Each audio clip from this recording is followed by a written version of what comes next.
Bonjour à tous et bienvenue sur Dragon Street Photographie. Je suis David Vercruis, photographe de nature, voyage et paysage, et aujourd'hui je vous propose de voir les nouveautés de Capture One Pro 21 version 14.3.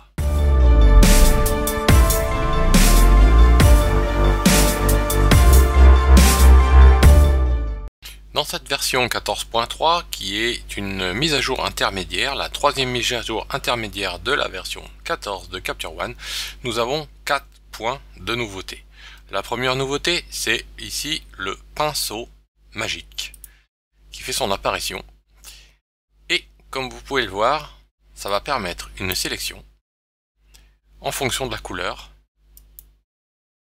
de l'image et en s'arrêtant à partir du moment où il y a un changement de couleur et un contraste. Voilà. Et à chaque coup de pinceau, comme vous pouvez le voir sur la démonstration que je suis en train de faire, c'est additif pour le masque. Voilà, vous pouvez voir le masque avant, après. Et ensuite, ça permet d'agir dessus.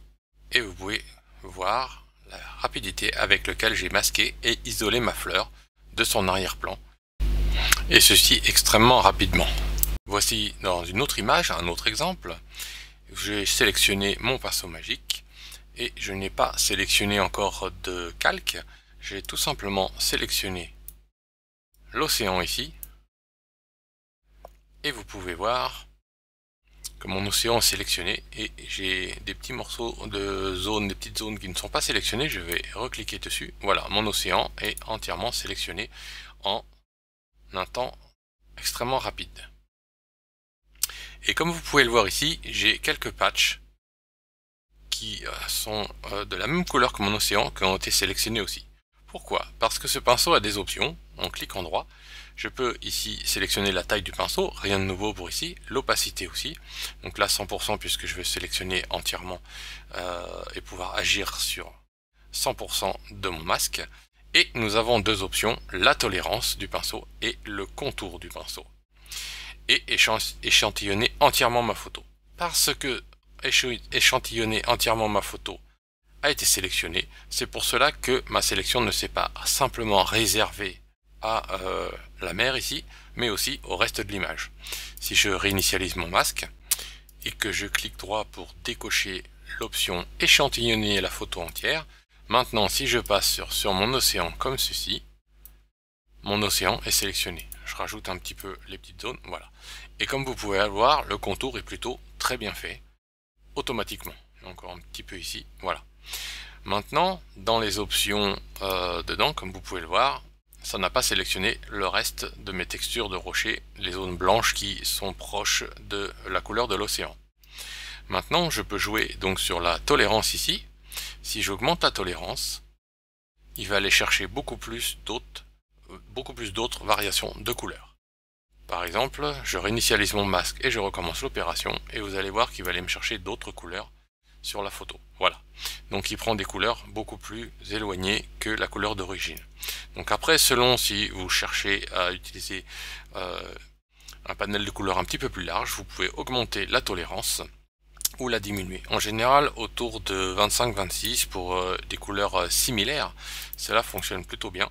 Par exemple, si je sélectionne ici la touffe d'herbe elle est relativement bien sélectionnée. Si je sélectionne avec la photo entière et que je sélectionne 2-3 patchs comme ceci, voilà, j'ai sélectionné tout de suite l'herbe des couleurs jaune, verte à marron. La dernière option, en cliquant droit, nous avons aussi amélioré le contour. Donc ici, je vais rester à 25, je vais décocher, échantillonner la photo entière et améliorer le contour. Si je fais un contour qui est très court à 0, vous allez pouvoir voir que mon contour va être très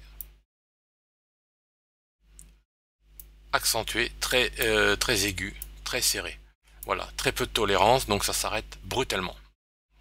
Donc si je zoome un petit peu sur mon image, voilà, vous allez voir que c'est très brutal.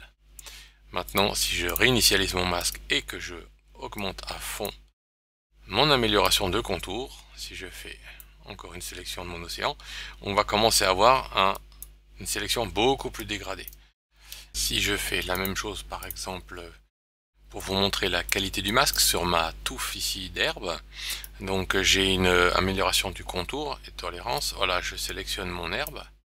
Et comme vous pouvez voir, toutes les branches de mon herbe, toutes les brindilles sont plutôt assez bien sélectionnées. Et je peux faire une petite sélection rapide pour ajouter un peu plus de jaune. Voilà.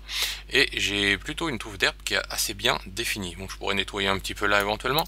Mais comme vous pouvez le voir, c'est plutôt rapide et pratique. Assez efficace quand on veut faire des retouches très localisées. Comme ici, voilà.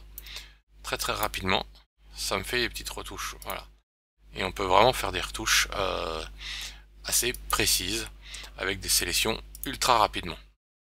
Voilà, ça c'était le pinceau magique et ses options. Deuxième point dans cette mise à jour, l'exportation qui a été simplifiée, mais pas réduite. Je sélectionne par exemple 3 images et je vais maintenant cliquer ici pour ouvrir une fenêtre d'exportation. Avant nous avions un onglet précis avec une historique, etc. Tout cela a été supprimé et réuni en une seule fenêtre qui est la fenêtre d'exportation. On retrouve exactement la même chose, sauf que c'est un petit peu moins perturbant pour les nouveaux utilisateurs qui vont donc, on garde toujours nos recettes d'exportation, comme vous pouvez le voir ici, j'en ai toute une série, et on retrouve donc les mêmes options. Je ne vais pas m'étaler dessus, mais ça a été simplifié dans le sens où les nouveaux utilisateurs étaient assez perturbés entre dossiers, sous-dossiers, dossiers communs à toutes les recettes et les dossiers spécifiques à chacun des recettes ici. Donc maintenant c'est beaucoup plus simple. Par exemple ici sur la session, j'ai par défaut le fichier de sortie de session et j'ai un petit icône sur lequel je peux cliquer et le modifier si besoin. Et j'ai le sous-dossier, donc ce qui me permet de le mettre dans un sous-dossier dans ce dossier de session. Sinon je peux directement par chacune des recettes d'exportation ici sélectionner un dossier. Par exemple ici si je demande de choisir un dossier, je pourrais sélectionner un dossier bureau par exemple. Voilà, je choisis le dossier bureau, mais si je vais dans la recette d'en dessous, ce n'est pas le dossier bureau, encore un autre et encore un autre. Pourquoi? Parce que je n'ai pas choisi le dossier de session par défaut. Voilà, et c'est exactement la même chose en ce qui concerne la sélection par exemple dans un catalogue ici. Je vais cliquer sur exporter et en fait je vais avoir ici par défaut le dossier de sortie du catalogue, donc qui va être commun à toutes les recettes. Et où je peux choisir directement un dossier hors du dossier commun. Voilà, c'était la seule difficulté qu'il y avait avant, et rajouter autant de sous-dossiers que je le souhaite et toutes les options habituelles qu'on a quasiment dans tous les logiciels.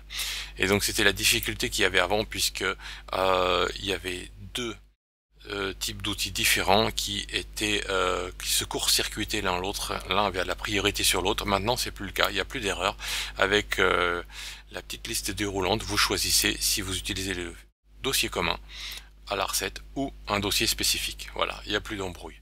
Maintenant il y a une petite coche ici en bas qui vous permet d'afficher plus d'options. Là vous avez les options, on va dire simplifiées, les options de base nécessaires, avec un résumé à la fin, et en cliquant sur afficher toutes les options, vous allez avoir l'outil ajustement qui vous permet de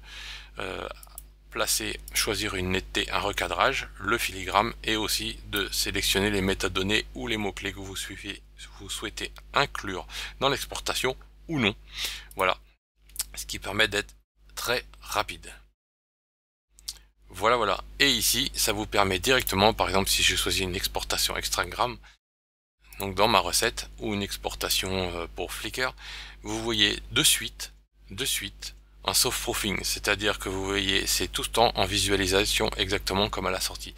Donc vous allez pouvoir voir, si je clique sur toutes les options, ici, la netteté que j'ai appliquée est visible sur l'image, ainsi que le filigrane qui est en bas. Donc je peux directement visualiser ce que ça donne, et en général à 100%. Voilà, donc on est en travail direct. Voilà, on clique exporter en bas à droite, ici je vais fermer. Voilà la fenêtre d'exportation. Les deux derniers points de nouveauté, les utilisateurs de Lightroom vont être très contents, ils vont s'y retrouver, ils vont retrouver cette même flexibilité, c'est la possibilité de voir les images dans les sous-dossiers. Par exemple, si je clique sur le dossier Bretagne ici, en mode gris, voilà, et bien je visualise aussi donc 408 images qui correspondent à tous mes sous-dossiers qui sont dessous, Cap-Fréhel, Fas-Bréa, Fort-de-la-Latte, Mont-Saint-Michel, etc., etc. Et donc, exactement comme sur Lightroom, si je clique droit, par exemple, je fais masquer les images des sous-dossiers. C'est tout de suite recalculé, j'ai mes images sous-dossiers, et ici, comme vous voyez, dans le dossier principal, je n'ai pas d'image. Donc si je veux visualiser mes images, il faut que je aille dans mes différents dossiers, mais si je clique dans mon fichier commun, je fais afficher les images de sous-dossier, et cela me permet d'afficher toutes mes images de mes sous-dossiers. Voilà, c'est un petit plus plutôt pratique. Et bien sûr, cela engendre quoi?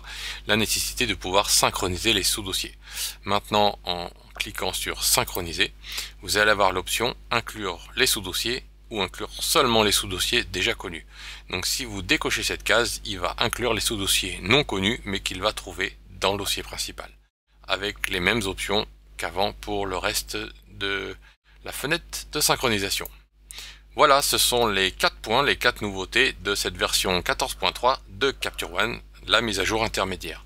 Je vous invite à faire un petit tour sur ma boutique en ligne sur lequel vous allez trouver les formations pour Capture One on One ou la possibilité d'un coaching via Zoom en ligne si vous souhaitez un petit peu d'aide pour démarrer sur des points particuliers. Et vous pouvez visiter aussi mon blog de voyage sur dragonstreetphotography.eu et ma boutique sur dragonstreetphotography.net. Merci à vous pour votre suivi sur ma chaîne YouTube Dragon Street Photography et je vous dis à très bientôt pour de futures vidéos.